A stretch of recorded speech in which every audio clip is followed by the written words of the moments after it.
This week, we're going to show you some of the most striking stories told by our observers this year. They're going to talk about revolution, civil war, and torture. They've lived through exceptional and often painful times. But as you'll see, they're not pessimistic, nor are they giving up. These observers are fighting for their various causes using a very powerful weapon, information. We begin with an extraordinary man, a man who was at the forefront of the Tunisian revolution, and yet few people know him. Along with a couple of friends from his union, he helped launch the revolution from the city of Sidi Bouzid. It then spread to the entire country and to the rest of the Arab world. But after the revolution came the disillusions. The country's first free elections were a great disappointment to our observer. We head to Tunisia with Slimane Ouissi. Our role in the revolution was to organize and keep the people coming out. We managed to expand the unrest beyond the town of Sidi Bouzid. We got in touch with other parts of the country to make sure they'd support us. As for me, I went to Sheba on the coast to organize a meeting. We discussed how to bring the revolt to the capital, Tunis.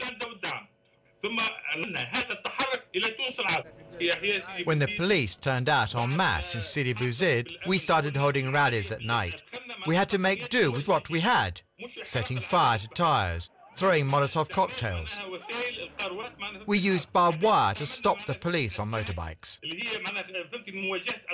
I can say it now, we had informers among the police. They told us what was going on, what was being said in their meetings with the government, and of course we followed the media as news of the revolt spread. I think the election was free and fair. Here in Sidi Bouzid, the big winners were the Petition Party. They are former members of Ben Ali's RCD, but they were disqualified because of voting irregularities. I went to their campaign rallies to see what they were talking about.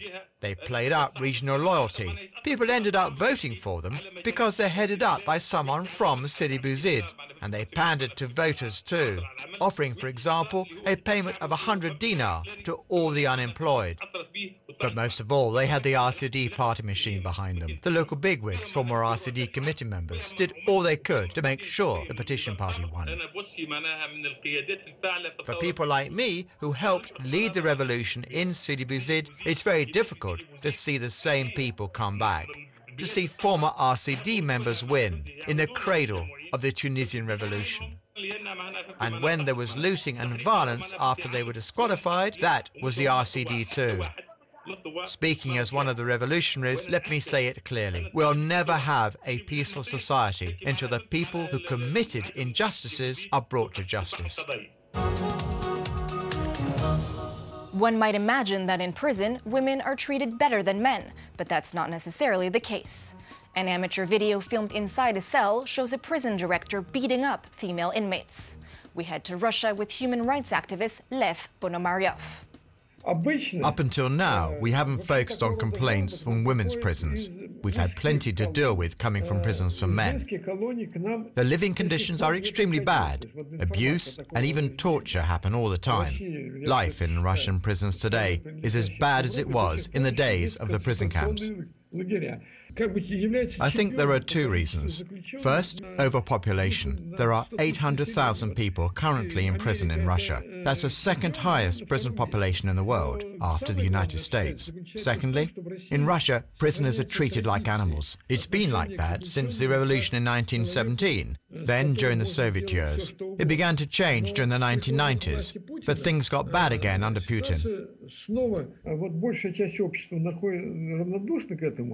Most Russians don't care what goes on in prison. There's just a few of us activists who do. But these videos could change things. You see women being abused, and that's shocking for many people. It's one thing to read a report about torture. It's quite another to see it on video. It could make a huge difference.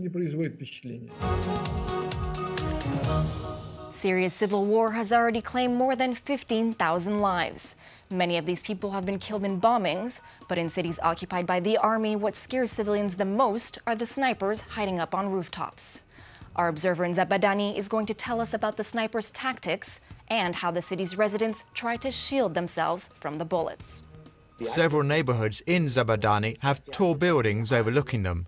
That's where the snipers set up at the beginning of the repression. Recently, though, they've been moving with the troops as they advance through the city. Their job now is to protect the regular soldiers from attacks by the Free Syrian Army. What happens is the security forces move into a new neighborhood. They pave the way for regular army troops to move in. Then the Free Syrian Army counterattacks, and civilians do what they can to get out of the way. It's at those moments where there's maximum chaos that the snipers get into position. In Homs and Dera, they shoot at everyone, but here in Zabadani, they mostly fire warning shots to keep people out of certain areas. But they have hit some people too. In Homs, the Free Syrian Army and local residents have even set up signs letting people know about the danger. They say in this street use of pavement on the right, the pavement on the left is in the sights of a sniper. The snipers are always teamed up with two soldiers armed with machine guns. The snipers can't defend themselves because they can only fire one shot at a time. They're always in spots it's easy to run away from, never in areas controlled by the Free Syrian Army. That's all for this week, but as always, you can find more reports from our observers on our website, on our Facebook and Twitter pages, and on our iPhone app. See you next time.